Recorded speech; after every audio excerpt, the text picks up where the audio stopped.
Hey everyone, this is Justin Hills. I am coming to you live with a presentation of my final project. Um, it's called The Legendary Story of Esports. Um, I've been working on this for like a few days. I know I keep saying that it's gonna be like keep saying this or that is gonna be one, two parts or three parts, but I'm honestly gonna try to see if I can get it all in one shot for today. But anyways, yeah, let's go and get started. Let's see here. All right, there we go. All right, as y'all know, like I said, my name is Justin Hills. But if some of y'all might don't know my gaming tag, aka JHills on Xbox Live. Um, and actually my gamer tag actually in general. I am a digital culture and design student from Coastal Carolina University and Halo from Andrews, South Carolina, which is a small town. I am a esports fan of the Dallas Fuel, Opta Texas, and Opta Gaming. As you can see here, you can see my gear. You did a mask with the Dallas Fuel, and of course the Dallas Fuel home jersey. Fun fact: this is actually the old home jersey. We got some new. Actually, I got the new one, but it's in my closet, so I'm just gonna give you a little sneak peek of the how many jerseys I have, including this one.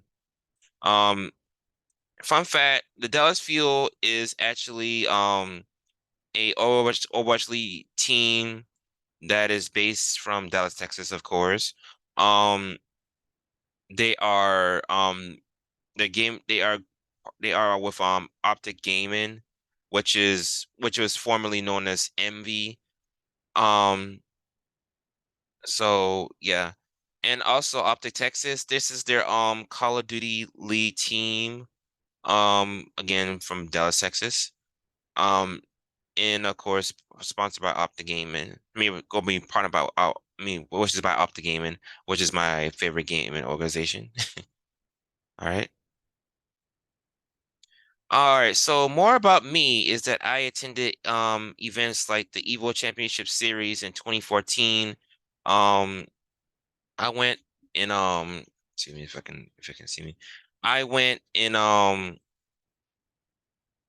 there for Ultimate Marvel versus Capcom 3 and Injustice 1. That was I didn't do good, but the experience was amazing. I managed to meet my favorite fighting game players like Justin Wong, Chris G, Filipino Champ, a whole lot more. I've also managed to have that was my first ever um tournament I went to. Again, I went to see it. The experience was lovely. I managed to meet all my favorite players, and I meant to see um one of my favorite players, Justin Wong, who he actually saved Marble at that time. But nonetheless, that's but again, the experience was lovely. I also went to the Dallas Fuel homestand during the 2019 Overwatch League season. That was actually again the first homestand of the 2019 Overwatch League season. I'm sorry if I kind of messed up when I say that was their first homestand, but that was actually the first homestand of the Overwatch League season.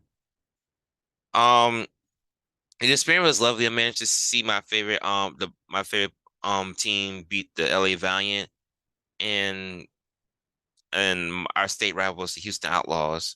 But the experience was lovely again. This was all in this was all in let's see. This was all in the LA Event Theater in Dallas, Texas, if I'm right. And please give me if I'm got the information wrong. But yeah, that's where it was at the LA Event Theater in Dallas, Texas. I also attended a lot of parties that they hosted on online, like basically a Watch League and Call of Duty League event. You can see me right here. Move this out the way. Yeah, right here. As you can see me right here on the middle right where I was posing, like, and then you can see the others. from most different I'm actually from the Gladiators core, this the Gladiator Glad Core, which is the Discord for the official Discord for the LA Gladiators. You can see um one of the some of the mods that used to I mean some of the not used to, but some of the mods that actually mod the whole the official Discord. You can see Starblade, which is on the top mid, Greg, who's on the top right, um Charlie McQueen you see as Joy Chow. Um and most on some of most of the fans as well from the Gladcore came in. Um, but I was probably me and Knight was probably the only Dallas feel fans that actually went there, just in support of them. Because that was their first because believe this or not, they were on the road to they were actually this was during the Countdown Cup where they were going against the Chengdu Hunters for for the grand finals of that time, which is during that stage actually, and they won and they won against them. So that was their first stage title in their franchise. So again, kudos to them. Kudos to the LA Gladiators. They really deserved that. I was really happy for them. Okay, so what we're going to talk about here for this presentation is the definition and history of esports, examples of gaming organizations, and then we're going to go into explaining the demographics and of player bases, tournaments, and pro players of all two games in this esports scene. Let me get this out the way. Let's see here if you can. Okay, there you go. The examples I'm going to be using are games like the Call of Duty Modern Warfare, the 2022 reboot, and Overwatch 2 when it comes to demographics and player base and esports scene, just to let you guys know. And then I'm gonna go into like, special moments and tournaments and special moments and programs. I didn't meant to say tournaments, but I'll get that updated eventually. Um, which is like, things like the Colonel Heroes in the Valorant Game Changers. I mean, I'm sorry. Okay, come on, come on. Oh, correction. Lastly, I'll talk about special opportunities in C sports, like the calling out heroes and Valorant game changers. So I apologize on my behalf on the mistake. All right, let's start with the definition and history of esports. And I quote, I'm actually what is esports? And I quote, according to Harvard International Review, esports, which is known as electronic sports, are video games that are played in highly organized, competitive environment. These games can range from popular team-oriented multiplayer online battle arenas known as MOBA to single players, um the single player first person shooters to survival battle royals and to virtual reconstructions of physical sports. So when it says about virtual reconstruction of physical sports or some of that, so imagine like if you're in a sports arena, like you see your favorite football team, your basketball team, your MLB, your Major League Baseball team, or soccer, anything like that. Replace all that with with a big screen and you see players playing like you see players like on a PC playing in front of the home part of the crowd. So that's what it's like. That's what esports is like. Um oh, let me go back real quick. This is also a picture of the inaugural Overwatch League finals back in 2018. This is the shot of Bird Ring, which is their hit scan for the Overwatch League team, the London Spitfire. They were going against the Soul Inferno, which was formerly known as the Philadelphia Fusion back then. And as you can see here, the crowd of people. Oh, excuse me, I'm sorry again. As you can see, the crowd of people.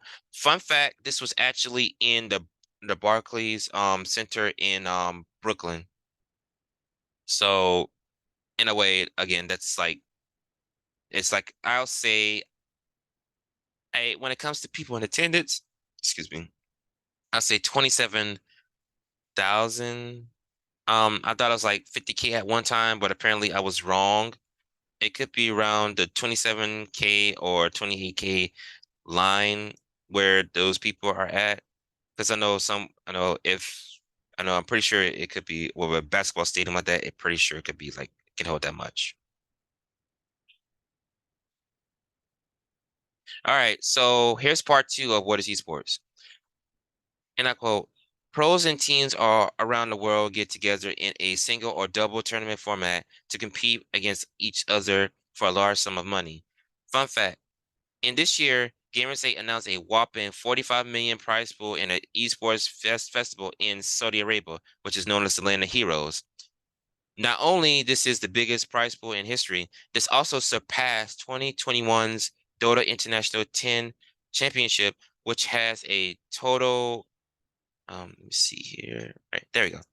Which has a total of prize pool of $40, $40 million. That's a lot of money, isn't it? But as you can see, this is the esports festival over here. I'm pretty sure they're playing this game they're playing. It has this got to be, excuse me, I'm sorry. This has to be a picture of you can see the World Cup or something like that because you can see the um the flags right here. But in my opinion, this could be something to do with Fortnite, as from the screen I can see. I'm not sure, but I'm pretty sure it has to be a World Cup thing or something. All right, for the history of esports, and I quote from humble beginnings, a blog from Southern Illinois University, Edward State, Edwardville, I'm sorry, states that esports traces its organization back to 1972 when home consoles first became common. In 1980, the first nationwide Space Invaders competition was held with 10,000 participants. As you can see, the competition right here. Now, here's part two of it. The article also states the following events occurred afterwards. An inaugural Donkey Kong tournament happened. Multiple tournaments for fighting games like Street Fighter and Mortal Kombat paved the way for other first-person shooter games like GoldenEye, which shine in popularity during that decade, I'm sorry. As you can see, the Donkey Kong arcade here, and you can see the Turbo, the Street Fighter 2 Championship edition arcade right here, which which you could beat back in the early days. All right, at that time, this is where esports started to pick up. It started to become popular in 2000s that multiple tournament hosts like the World Cup Cyber Games, Electronic World Cup Games, and also even the Major League Gaming made their debut at that time. Major League Gaming was actually the most popular one of these hosts, of the three hosts.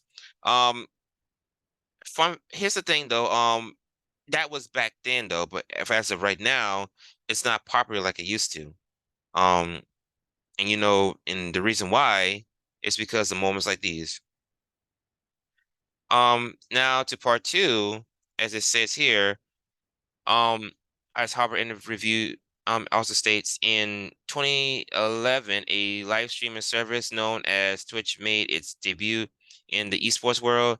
But according to an article from Business of Apps, it states that it was founded by Justin Kahn in 2011, originally as a spinoff of Justin TV.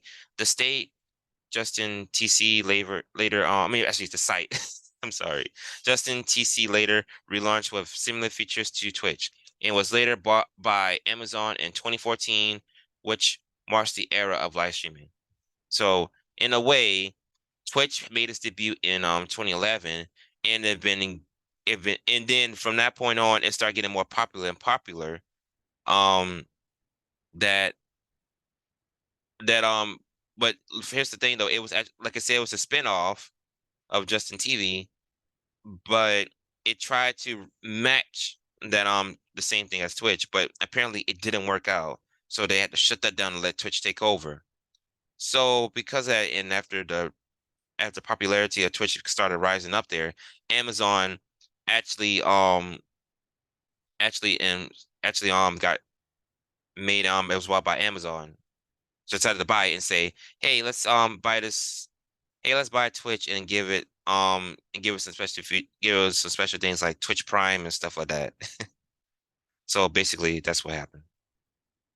All right, now fast forwarding today, um, in the today's world of esports, the blog from Southern Illinois University states that there are various type of esports tournaments today, which include first-person shooters like Call of Duty, which we'll be getting into later, Apex Legends and Halo, multiplayer online battle arenas mobile, events like League of Legends and Dota 2, um, fighter game events like Mortal Kombat and Smash Brothers, sports games events like Madden and NBA 2K, other events like card games and real-time strategies. Before we go on, I forgot. This is which is today esports is, as you know. This is in a way this is called a LAN event. You know, this is a LAN event in a way. I'm pretty sure this has something to do like this could be like Rocket League or something in my opinion. I don't know, but I'm pretty sure it does look like Rocket League. All right, so are there any teams or organizations like I recommend? These four right here: Opta Gaming, FaZe Clan, Lamar Gaming, and Cloud9. But as you can see, I put the links and stuff for for y'all to check out once I if I get a chance to put this on like along with my on the video on for my YouTube channel stuff like that, which I'll go into later. But yeah, these are the four examples of the gaming or teams or gaming organizations I expect yet I have recommend y'all check out. All right. So let's start with our first game, which is Call of Duty Modern Warfare 2. Again, the 2022 reboot. And we're going to be talking about, we're going to start off with player base.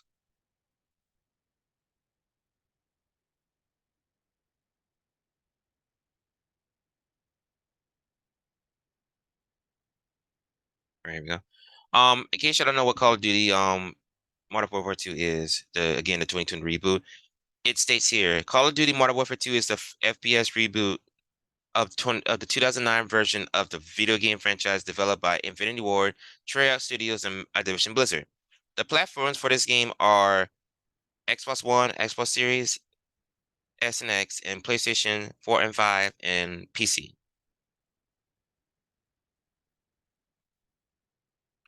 All right, when it comes to the population here, it states here, according to the player counter, here's the percentage of the player base of the following countries who play Call of Duty Modern Warfare, again, the 2022 reboot. The current population of players is 184,031.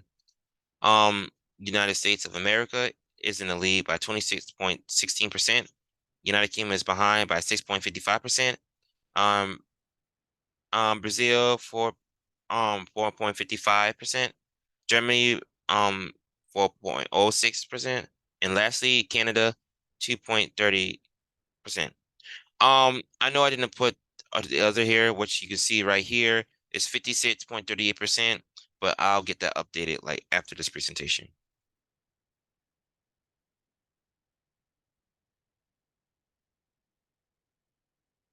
All right, let's head to the Call of Duty um competitive demographics.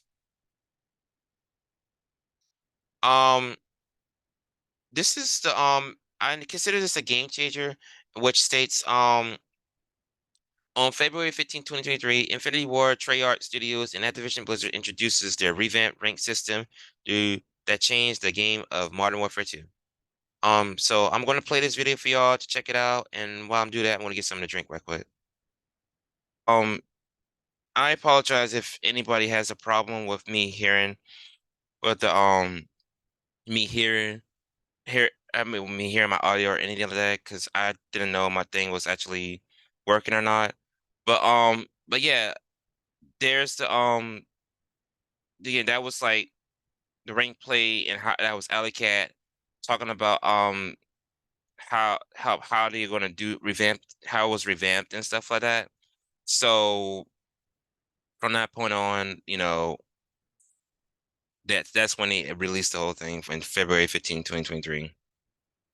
All right, let's see here. All right. All right. Now, how does this rank system work?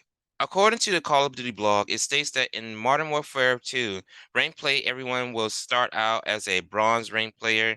That means you will get to play at any time you want with no placement matches, allowing you to compete with everyone else across rank play that the second it goes live. Yes, even Kings and Tiny Terrace had to start somewhere. Play well enough, and you'll move up through available skill divisions in a few matches. This nets out to a simpler overall experience with the removal of ladders and points. I'm sorry, allowing to just focus on winning and getting the SR up. As for squatting up, you are allowed to bring up to 3 squad mates in matches if they fall within excuse me, a skill division threshold with the highest skill division in a party, determining the restriction rules. Bronze through platinum players can party up with no restrictions. Diamond players can only form parties within skill divisions. Crimson in the in the and top 250 players can only party up with one skill division.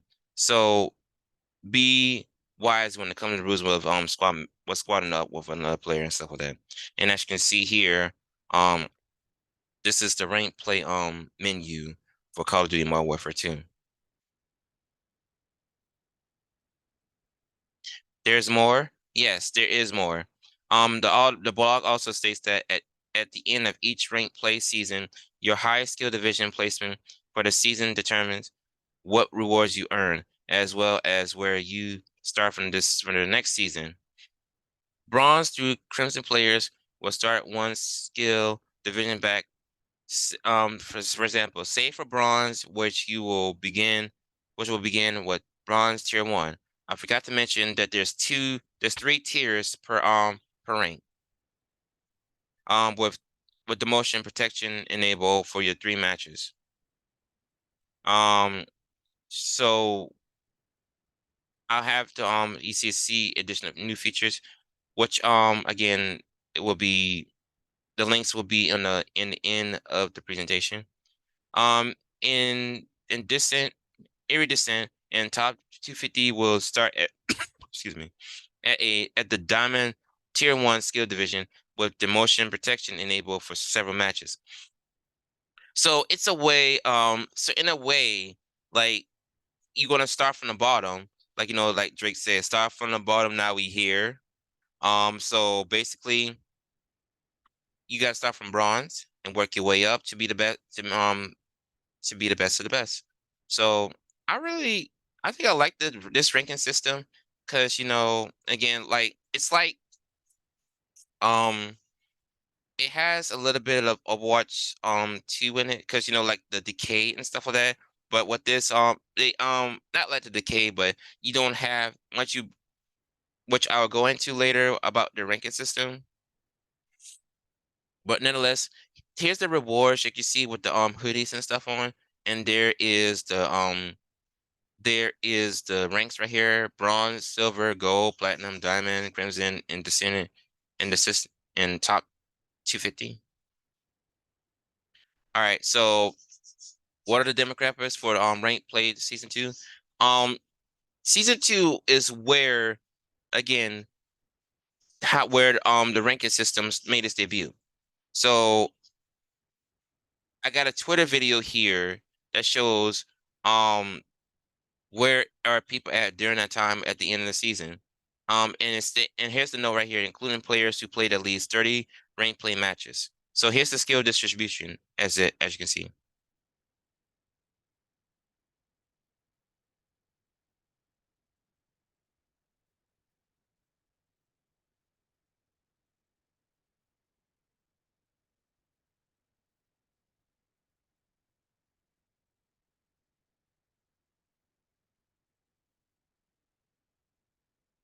Okay, so as you can see, depending on this graph here, the highest one, the highest um the highest skill rated skills right here, as you can see, is in silver.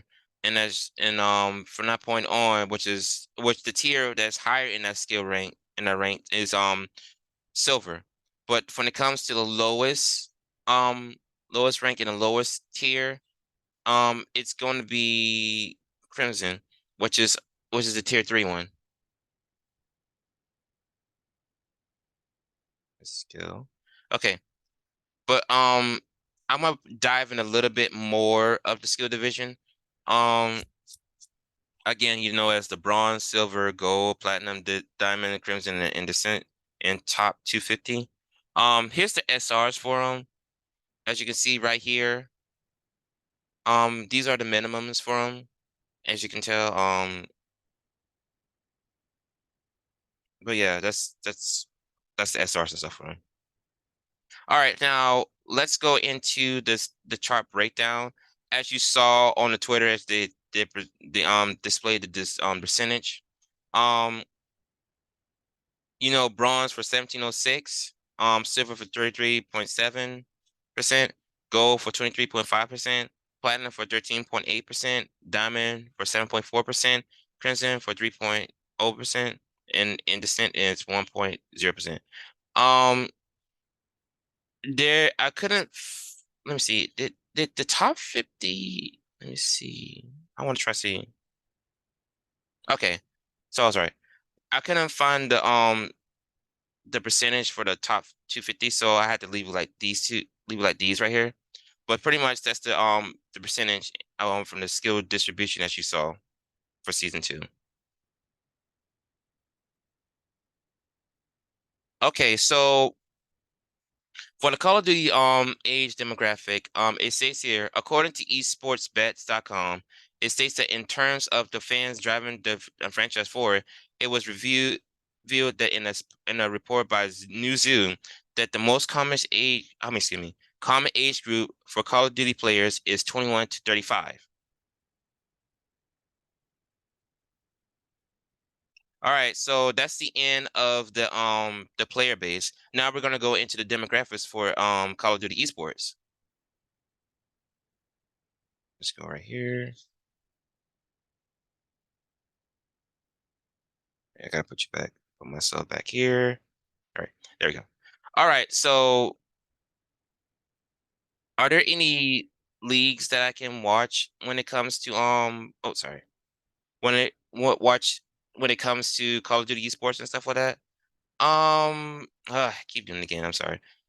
Yeah, as you can see here, there is at least two of them. Call of Duty Challengers, and Call of Duty League. All right, when it comes to Call of Duty League, sorry.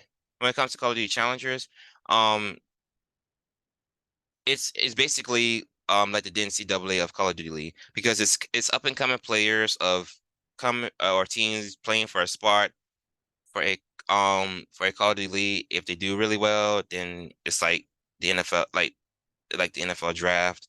Like some teams that can just let them know that they're being signed or something like that and for them to play. Um, think of it as like again the NCAA of Call of Duty League. All right, so what is Call of Duty League? And from that point on, Call of Duty League is actually um a league with 12 city or state-based teams compete in 4 stages: qualifiers, sorry, and land tournament events. But most importantly for the Call of Duty League Championship. Think of it as the NFL, NBA, or MLB of Call of Duty. All right, as you can see here, with the team packs and all, let me put this on here. The Call of Duty League teams are the Atlanta FaZe, Boston Breach, Florida Mutineers, Vegas Legion, London Royal Ravens, Los Angeles Guerrillas, Los Angeles Thieves, Minnesota Rocker, New York Subliners, and Opera Texas, Green Wall. I mean, Green Wall, baby. Okay. The Seattle Surge and the Toronto Ultra. Let me put myself right here. Okay, so let's put me right here. All right.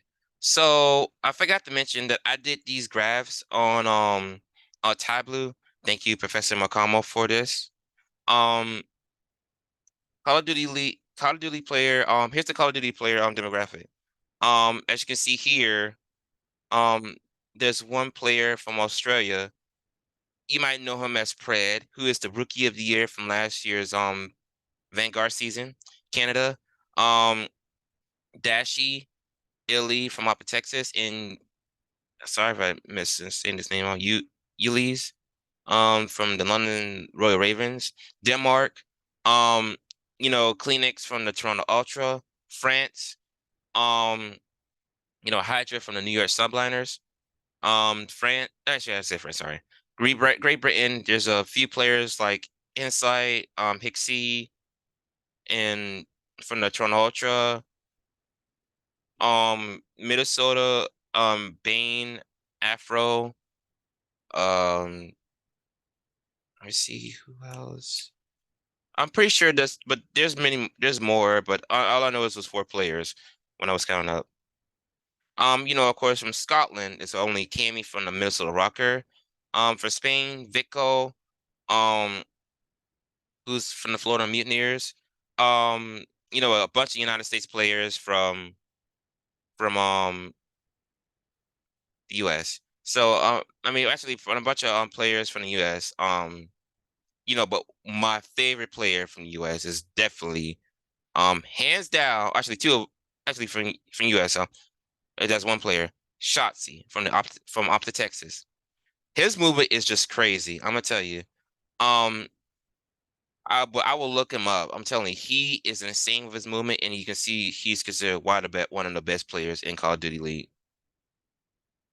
But back to what I'm saying, here we are in the sponsors. This also applies for Call of Duty challengers.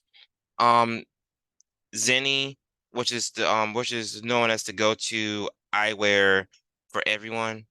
Of course, it has blue lights and everything. So of course, these eyewears are perfect for, players that has like, been on the screen, have been playing in front of the screen and playing like for hours, and plus for computer screens and stuff like that.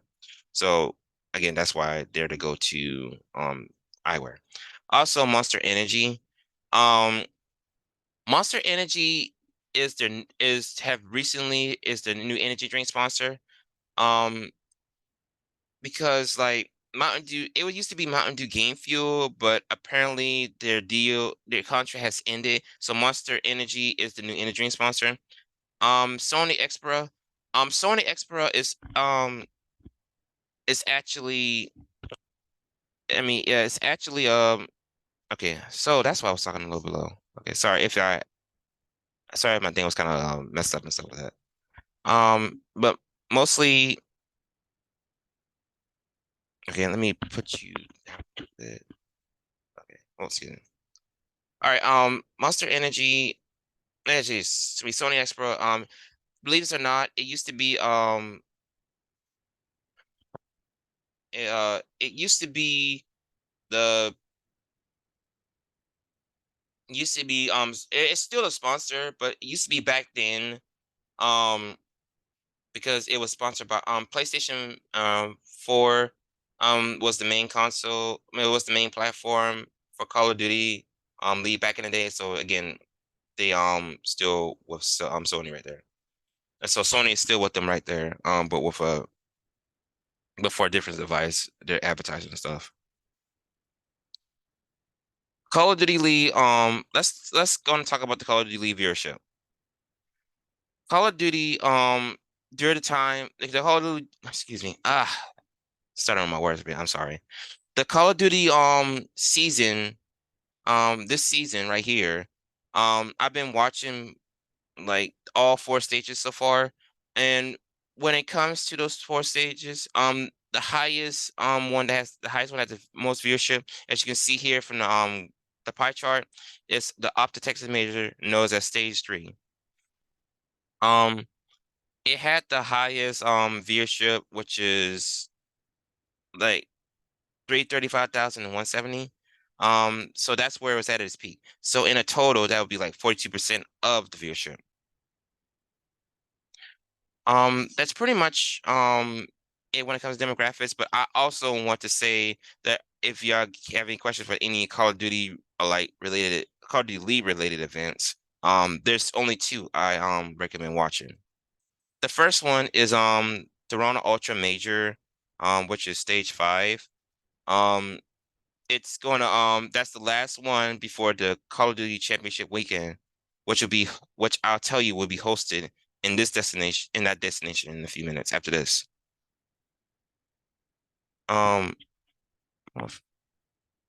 Let me see. All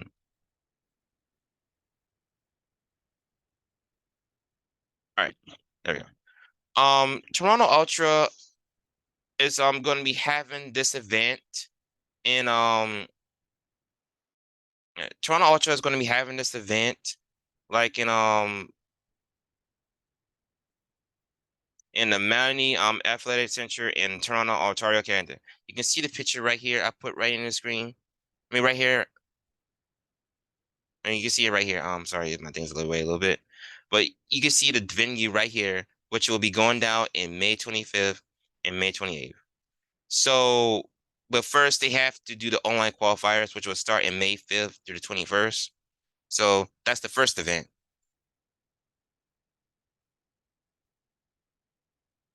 All right, now, when it comes to the second event, this is the championship weekend I've been talking about. Um, and it's gonna be, and this is again, that was again the Toronto, which is gonna be the last stage before the championship weekend. But it's gonna, I'll give you a hint. What happens in Blank stays in Blank, and I got the video right here from YouTube telling you know where that location is. Oh, there you have it. Again, as I said, as the video said, it's gonna go down in the Thomas and Mack Center in UNLV. So again, and which is going to go down in June 15th to the 18th. So again, for those who watch Call of Duty League, just mark your calendars down for that.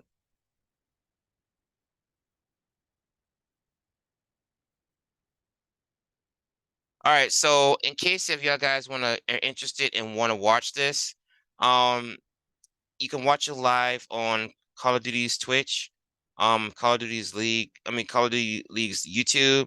You can also get updates on Call of Duty League's Twitter. All right, now Call of Duty's out of the way. We're gonna go straight into Overwatch 2, which is my main game, of course. All right, so for those of you who don't know what Overwatch 2 is, it is the sequel of the multiple award-winning video game franchise known as Overwatch, which is developed by Activision Blizzard. The platforms they had for Overwatch 2 is Nintendo Switch, PlayStation 4 and 5, PC, Xbox One, Steam, and Xbox Series S and X. All right, so here's a fun fact. This is the first time that Overwatch will be in Overwatch is free to play. It's free to play. So yeah, so it's taking Fortnite's formula to become free to play. Um, but here's the thing though, that they have a battle pass as well. So it's only $9.99, but like, just 99. But yeah, this is the first time that Overwatch will be free to play. All right, when it comes to the player demographic, again, according to the player counter, here's the percentage to the player base of the following countries who play Overwatch 2. The total amount of players are 759,237. With United States the United States, which is 18.87%, Germany 7.11%, Republic of Korea 4.09%, Canada 3.41%, Russia 3.31%, other is 63.21%. And again, I didn't put that on the Call of Duty League. Call of Duty one. But I will get that updated soon. But here's the graph for it.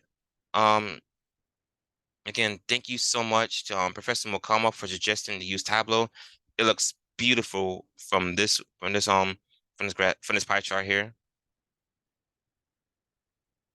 All right, let's go into the rank for Overwatch 2 demographics. What are all the ranks for competitive mode? As you can see here, the ranks are the bronze, silver, gold, platinum, diamond, master, grandmaster, and top 500. And according to the Destro, and this is how you earn them. Let me put myself down here a little bit. Um, Placement games break down to win in 7 or losing 20 matches per role in both role and open queues. Unlike the business origin, I mean, unlike sorry, unlike the original Overwatch, once you complete your placement matches, you'll gain or lose SR when you win or lose competitive games, respectively. Once you complete your placements, your rank you will get adjusted to every time you get reach 7 wins or 20 losses, whichever come first. Thanks to the season 3 update, your rank placements and increases decreases will update 5 wins or 15 losses. So in a way, it's kind of like decreased. It kind of decreased. The amount of SR you gain or lose from any given match is pretty much impossible to determine from a regular player. Blizzard has some kind of arcane Bayesian system that determines the exact amounts for wins and losses. So it's better to just focus on that fact wins are good and losing is not. Draws, while they are rare in Overwatch 2, can happen on certain maps, but they don't affect your rank. There you go. So it's kind of they took the formula from the Overwatch 1, but they kind of changed up a few things on Overwatch 2. Of course you can see what it says like right there when it's talking about the wins and losses. All right, let me see if I can get to the next slide. All right, here we go. All right, so I couldn't find an exact like percentage. I mean, it's like exact player counter um when it comes to like the ranks and stuff like that. Um I mean like exact like it was like exact description or actual description or stuff like that.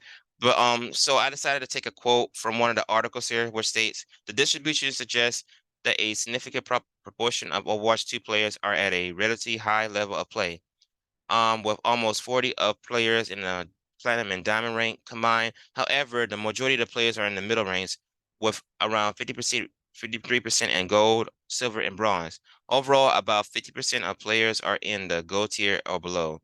And reaching platinum is already a significant accomplishment as it represents up to the top 77 of the player base. Diamonds are a restricted group, and masters represent the elite. So if you are a diamond or beyond, do not estimate your skills. So that kind of just actually paints a picture of how the statistics when it comes to rank. So again, I'm sorry I couldn't like get a chart or anything going because I couldn't find an actual like description or something like that, a very accurate description. So I have to take a quote from here to make it like to get the feet to get how ranked is when it comes to statistics. So again, because of that, I had to take the again because of that. This quote is all I can find when it comes to ranked statistics. All right, so the Overwatch age demographic, according to the post, which is two Overwatch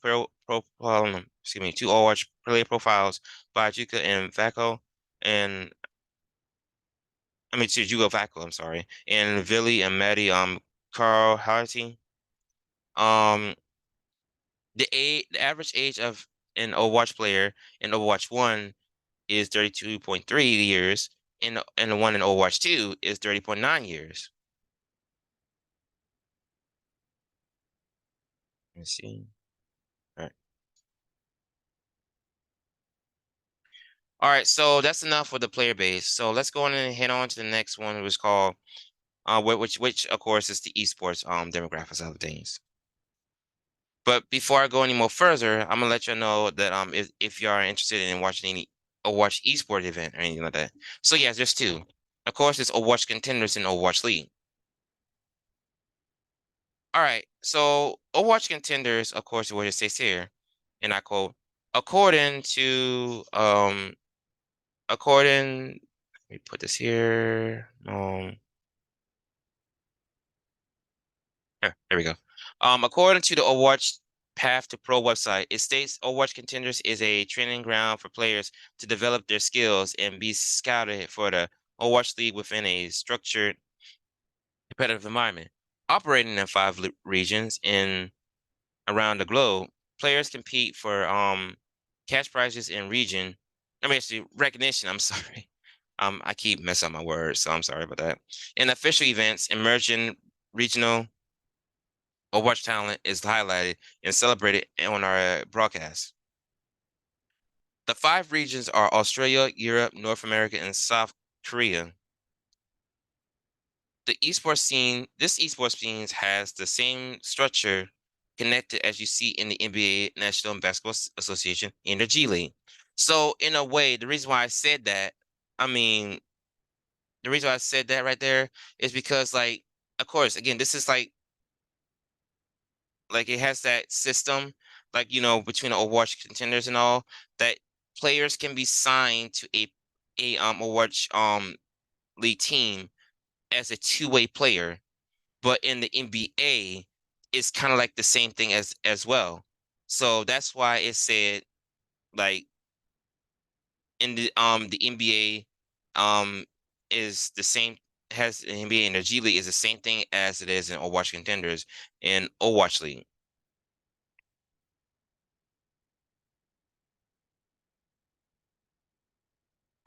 When it comes to wanting to know about Overwatch contenders and you want to watch it or anything like that, you can watch it on their official Twitch or YouTube, which is Overwatch Contenders Twitch, Overwatch Contenders YouTube. But it's a little bit different in Twitter, as it says Overwatch Path to Pro here. Um, but yeah, because that's all the news on when it comes to calling on heroes and stuff like that. Again, I'll get into calling on heroes later, but again, Path to Pro's Twitter have news on Overwatch contenders as well. Okay, so what is Overwatch League?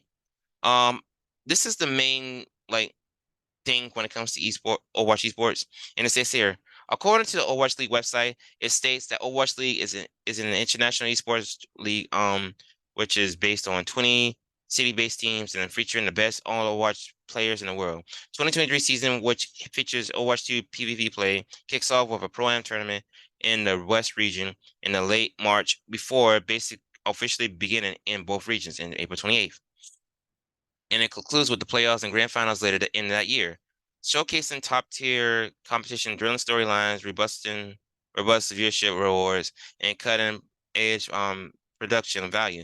The Overwatch League is the world premier esports league.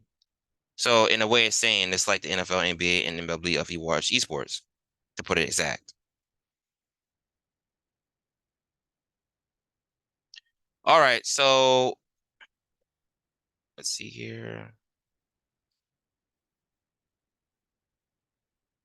Here you go. Let me put it right here. Okay, so here's all the teams right here for Overwatch League. Atlanta Reign, Boston Uprising, Florida Mayhem, Houston Outlaws, London Spitfire, LA Gladiators, LA Valiant, NYXL, known as the New York Excelsior, San Francisco Shock, Toronto Defiant, Vancouver Titans, Vegas Eternal, and Washington Justice. But that's all for the NA region. But for the East region, which is known as the APAC region, Asia Pacific region, Chengdu Hunters, Dallas Fuel, Guangzhou Charge, Hunter Sport, Seoul Dynasty, and Seoul Inferno, and Shanghai Dragons. Okay, so in case you don't want to know why Dallas Fuel is right there in the East region, um, it's a long story, but the COO, who is known as Mark Raffo Hastro, stated that the players were homesick and wanted to be close to home. So they wanted for when it comes to Dallas. So they sent Dallas Fuel to the APAC region, but they will be back. It's only be for temporarily, so they're going to be back like in next season in the NA, hopefully. Um, so that's why they're there. All right, so I wasn't sure that I actually got everything on there, so I had to straighten up a little bit. So as you can see here on the demographics, Australia has only one. Austria has only one. Bangladesh only has one. Um, Canada only has three.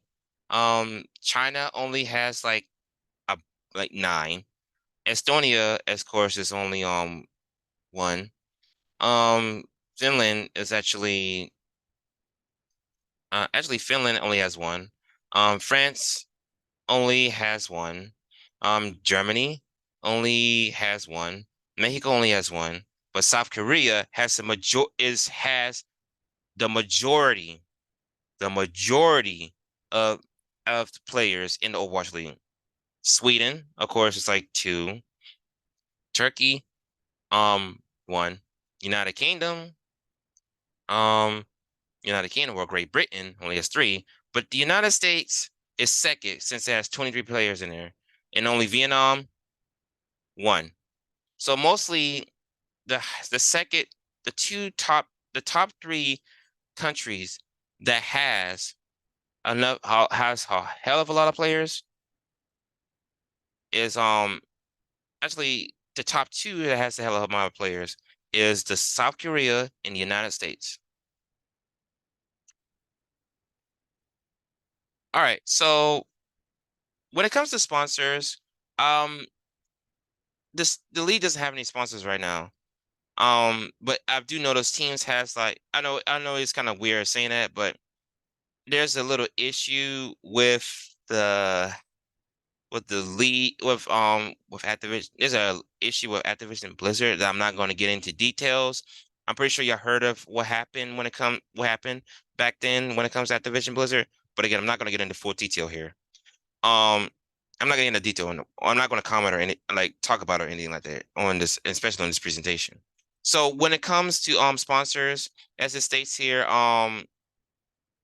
like there's a few teams that have sponsors. There's a lot of teams that have sponsors. Like for example, Jack in the Box, which is Dallas Fuel sponsor, Bell, which is Toronto Defiance sponsor, Tezos, which is Florida Mayhem sponsor, Respawn, which is another sponsor of Florida Mayhem, and many more.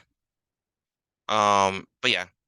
All right, when it comes to Overwatch League viewership, um, I took a screenshot from esports charts. Um, in a way, um, you can see here that the only major I'm gonna focus on this season right here. So far, the major event that happened so far is the Pro Am, which was concluded back then. Um, the Pro Am is a preseasonal event where the top teams from contenders go on against all teams in the Overwatch League. Pro Am had an average of 16,956 viewers, but it peaked at 36,719 viewers though.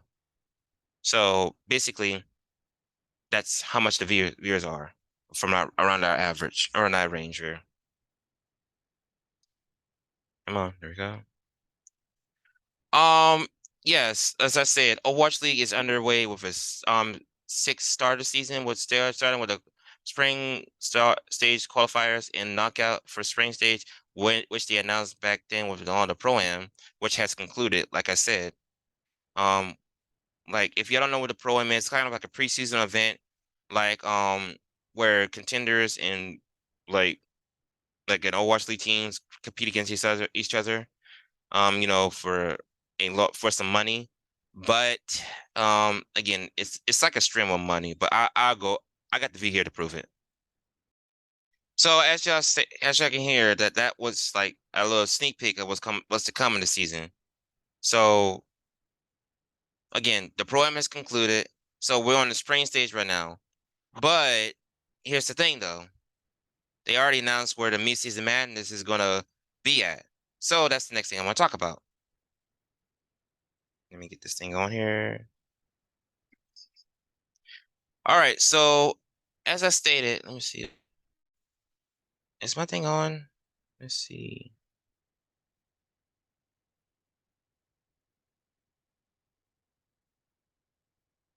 Okay. Okay, we're good. Um, Mid-season madness, it's already been announced and it says here, as it leads up to the mid-season madness, a global tournament where the best Overwatch League teams for the East region and the West region, North American regions compete against each other in this location. Hint, it's considered to be one of the largest exhibition center in Asia and held events like Robot World, SM Town Week, and many more. So here is the location which is going to go down at this time. I mean, which is going to go down later on. All right, let me put this up here.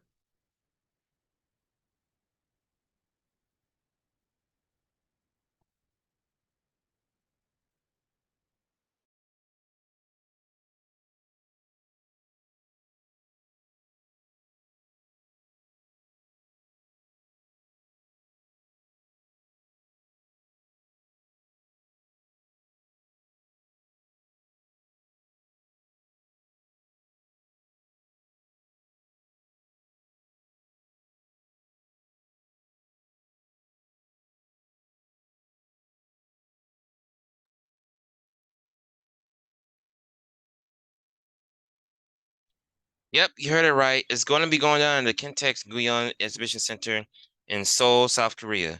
Believe this or not, it's like the motherland of esports and stuff like that. They have a great stadium, and I'm pretty much in, Seoul, Korea, Seoul, Korea. It's considered to be South Korea, of course, is like the motherland of East. It's like the motherland of esports and stuff like that. So, like in that country, they care more about esports than any other country. All right, the date, like it stated, is since June 16th, 18th. Note that, like I said, tickets will be on sale starting May 15th. So be ready to get them because they will sell quick. It'll be a dream of me to go there too. All right, so here's a fun fact about the Mid-Season Madness. This is the first time that Overwatch League will be hosting an LAN event in the APAC region, Asia Pacific region to be exact.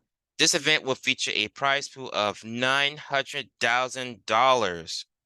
So as you can see here, first place will get 500,000, second will be 225,000, third will be 100,000, and fourth will be 75,000, which is a lot of money. I'm gonna say that for fact. I mean, of course, for a tournament, like this. Um, But I don't want to advise y'all, but when it comes to Korea time, you're going to have to get up pretty early, maybe pretty early just to catch it. But in my opinion, who knows? It depends on what time you're gonna schedule it. And from that point on. Okay. All right, so how do you watch it? How do you watch Overwatch League and look for updates? You can watch it on Overwatch League YouTube channel. For updates, Overwatch League's Twitter, Overwatch League's website, and pretty much so and so. All right, so I think that's it for the demographics for all two esports scenes. But I got some honorable mentions here if you want to look at for other games. So, but it's going to be first person shooter based. And the games are that are I recommend you check out as well. It's for the esports scenes, it's Apex Legends, Call of Duty Warzone, CS:GO, Counter-Strike Global Offensive, Fortnite, and Halo Infinite. These are my five picks for you to check out the esports scene.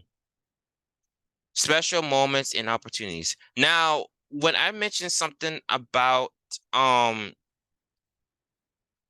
special moments and opportunities, this is really special and when it comes to the esports scene because these three examples I got for y'all just shows how esports can grow and when it comes to like grow and how to care for specific genders. You hear me? Specific genders. Like I'm gonna go to um like I said, like over here where I talk about specific genders and stuff like that. I would say like specific kind of players and be in general. Let's start off with the Woman X Call of Duty event. as a matter of fact, yes, there's a woman only Call of Duty event called WXC. WXC Call of Duty is hosted by Twitch streamer and host Ellie Cat, like I mentioned about when she was description of Call of Duty, the rank play of it. The special program is destined to help female players get more recognition in the Call of Duty scene. I'm gonna play it first. But in before I go any more further, I forgot I have to go in and play this video. But I'm just gonna play the intro right quick so you can get a feel of what I'm talking about when she mentioned that she started this thing. Oh yeah, she did start it, but it's still growing, but but anyways, here's the intro of it. So basically, she explained what was the WXC Call of Duty event. It's gonna have like of course, it's in the playoff format and stuff like that. Um, and of course, I have announcers and everything. So make like women feel like the way to make women feel like they are, because women are very important into the Call of Duty scene. It's and alongside other genders as well. So again, but this is a woman only Call of Duty event. But again, so this is one of the events that I'm talking about here when it comes to that. So this is a special moment here because, like I said, woman, I mean, certain players like female players deserve to be recognized, and I'm glad that Alley Cat is doing this one.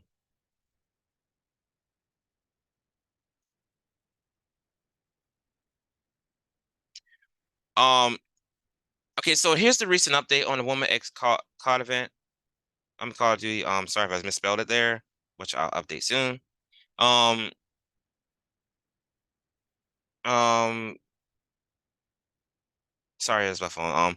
WXC is heading to the final week of the pool play before the playoffs. Not only that, Boston's Call of Duty team, the Boston Breach had reached out to WXC to add a little bonus to the prize pool and the champions of WXC as well for season one. So yes, it's 5,000 right here, but look how much that Boston Breach added to that prize pool.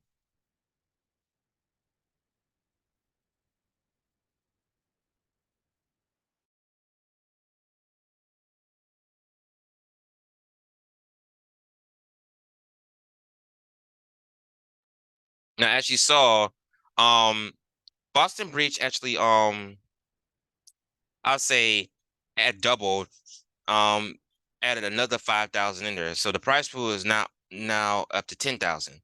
So that's how much important Boston Breach recognized this event when it comes to female players. Um, how do I watch this and how do I get up to date with this event? Of course, as I said, you can catch it as Ellie Cat stated.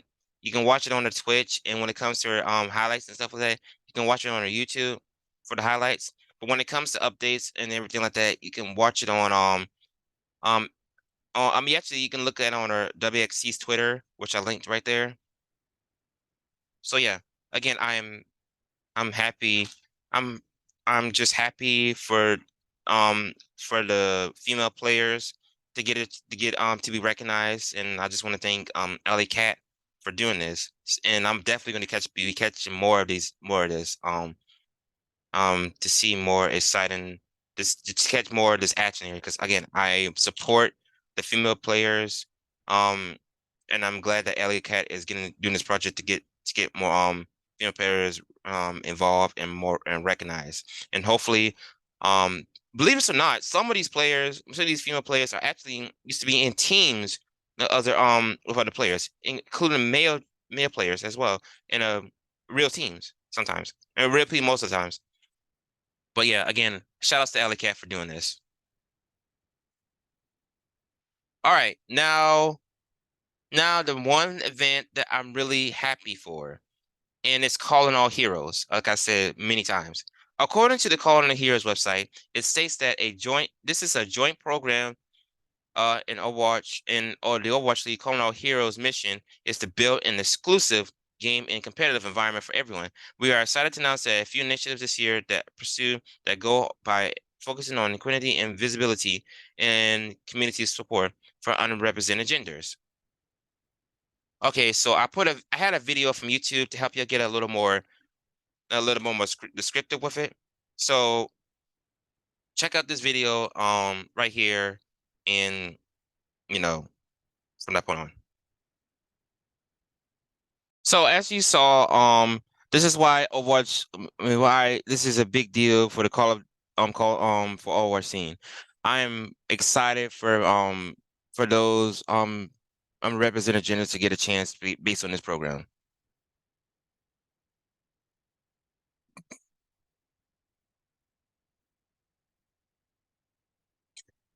Okay, so as a recap, they offer things like the speaker series, which is again, which is according to the site, competition isn't the only way to get involved.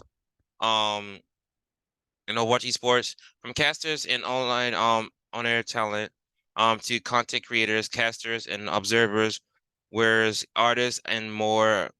Everyone plays an inaugural role in the competitive war scene. Calling All Heroes is proud to host dedicated learning opportunities through our speaker series this year. The speaker series will offer digital summers and feedback opportunities with esports professionals with the goal of training and providing opportunities for the next generation of talent. No, they're not they're not set their forums at this time, but we'll start again in the future. I'm also pretty sure like they might not accept it at this accept it at that, but just keep who for those who wasn't interested, just keep an eye on their update, which I'm going to be which keep down on their socials and stuff, where I'll be telling you right now. I get this thing going. Well, actually, not right now. I forgot about this.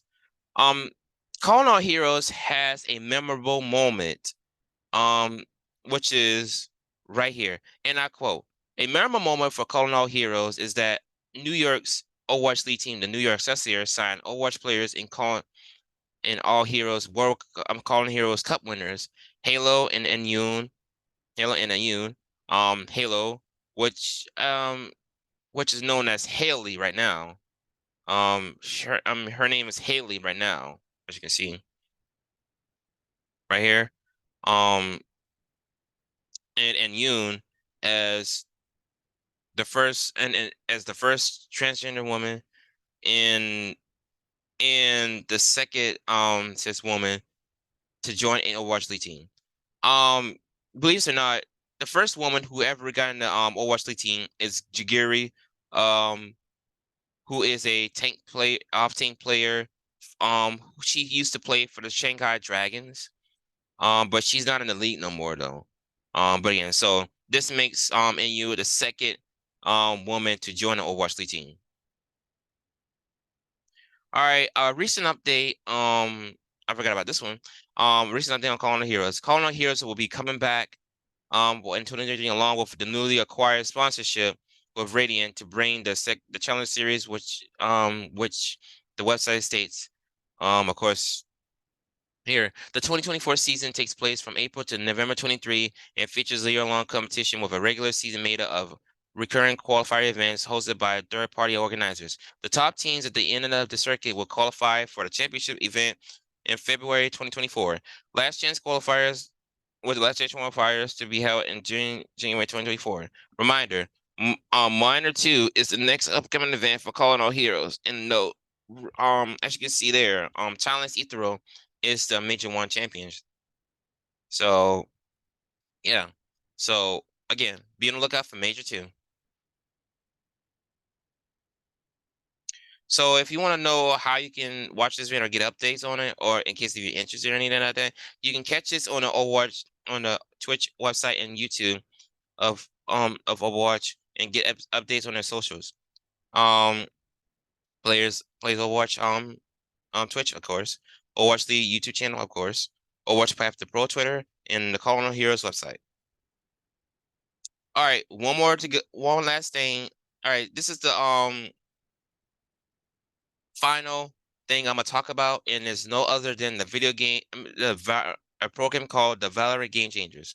Okay, so According to the Valorant website, Valorant Game Changers is a program that started in 2021, which will supplement the competitive season by creating new opportunities and exposure for women and other marginalized genders within the Valorant esports scene. It also has a second part which introduces the Valorant Game Changers Academy, which create monthly tournaments and giving players more opportunities to compete in a semi-pro and grassroots level. Academy events will be um organized in partnership with Gallerants, which is the largest community within Valorant. Gallerants previously helped us all organize the Women's Summer Showdown tournament last September. Both the Valorant Game Changers, actually VCT, I want to keep you aware, which is Valorant Champions Tour Game Changer series in Academy. Will seek to build the next generation um of superstars for the Valorant Champions Tour. For a more descriptive look, this is one I got this is the second to the last video I got for y'all. So check this out. This is a short video, so it's like 2 minutes and 34 seconds long as it says here. So it'll be quick. So as y'all saw, that gives a more descriptive look on a program that's destined to help unrepresented genders like Call All Heroes is in the Valorant scene, but this time in the Valorant scene. Um, but yeah. Um, okay, so when I talk about this could be huge moments when it comes to game changers. Um, the reason why I said that it mentions something about all woman esports teams. So for example, here I got three huge moments here. Like for example, FaZe Clan reviewed the women's Valorant team for the VCT 2023 Game Changers. As you can see here, this is the team right here. I don't know all the players, but still, that's one of them. And over at the enters Valorant Game Changers with its first all-woman team. It's the Excel Esports announces female Valorant team. Um, so yeah, those are huge moments for me because this will give um um specific kind of players like women, and this is also a huge opportunity for non-binary and like trans gender players as well. So in a way, this is more focused on the unrepresented genders. Um, oh, sorry. Sorry about that. But and to get that feel of the what I'm talking about when it comes to Valorant game changers and the in teams of underrepresented genders with again female, transgender and non-binary players. Here's a documentary that I found like when I was working like on YouTube and I watched the whole thing and I'm gonna tell you it's very powerful. So this is a behind the scenes look on one of the majors. Actually the championship here.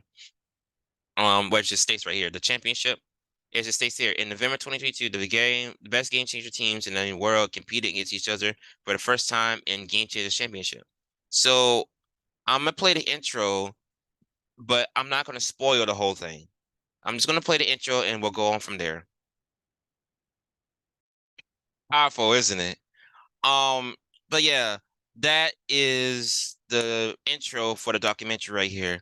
So again, this is my go-to pick for for it to give you the feel of how Valorant Game Changers is for the when it comes to the Valorant Changers Championship.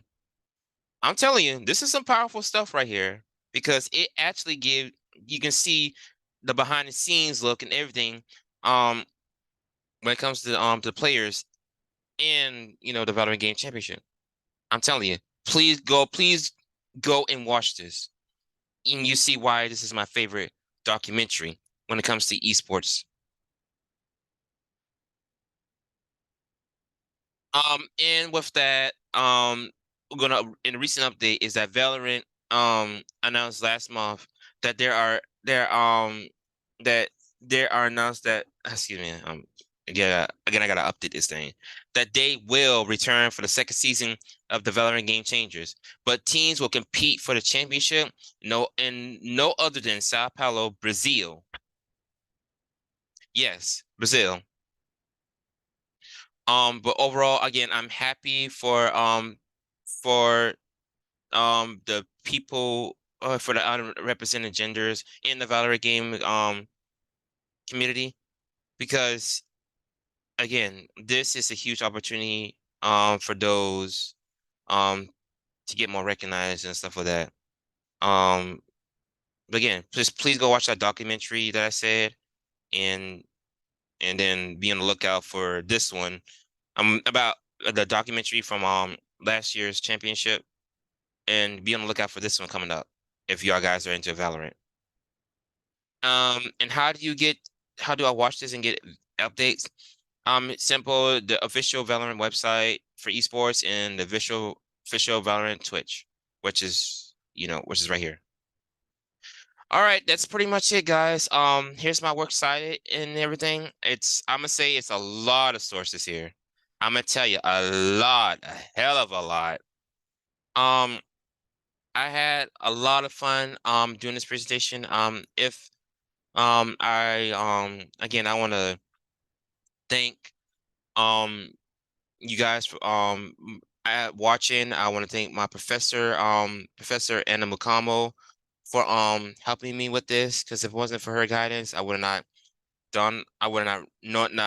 knowing how to do all this. So again, a huge thank you for her, and I thank you again to you guys for watching. Um let me show you the rest of the works cited page. Um, and and if you guys want to go on my socials, and if you want to know my socials or anything, here's my Instagram, which is JHills at JHills31, my Twitter at JHills31, YouTube at JHills 031, and there's my Xbox Live account, which is JHills31. Pretty much everything's like JHills31 except for like the zero on YouTube. Um, when on that point, and when I'm off that, I'm gonna go ahead and conclude right here. Um, one more time, I want to thank you guys for watching this presentation. For those who took the time to watch it, and I know I kind of messed up in a few things, but I'm gonna go ahead and straighten it up. And put it on upload it on my YouTube. Um, and again, the special shout outs to Professor Anna Mukamo for helping me with this. Give me some advice to get better with my presentation and stuff. Again, this presentation, I believe this is going to be one of my best works, and one of my best works. Um, I'm also going to be updating the presentation for y'all, the guys to look at, and the links with the links and stuff on it. So y'all can look around, so you get a clear view and the links, which with the links and stuff on it. Like I said, again, if you have any questions, or anything, here's my Instagram right here, on my Twitter and YouTube or Xbox Live. And again, so yeah, with that note, I'm gonna go ahead and call it here. Again, be on the lookout for this presentation later. And again, I'll see ya guys. Oh, one more thing, I forgot. Be on the lookout for the intro, and be on the lookout for the upcoming montage, the end of it. The end of the era. Sorry, wording is hard these days. Again, the end of an era. Starting with my main hero Hanzo. Um, but again, it's the end of era, and you'll see why. So, and then after that, the intro done showcase and the big birthday week. Which again, it's just which I announced the dates on my shorts. So be on that. All right, guys, that's it for me, and I'll see y'all guys next time.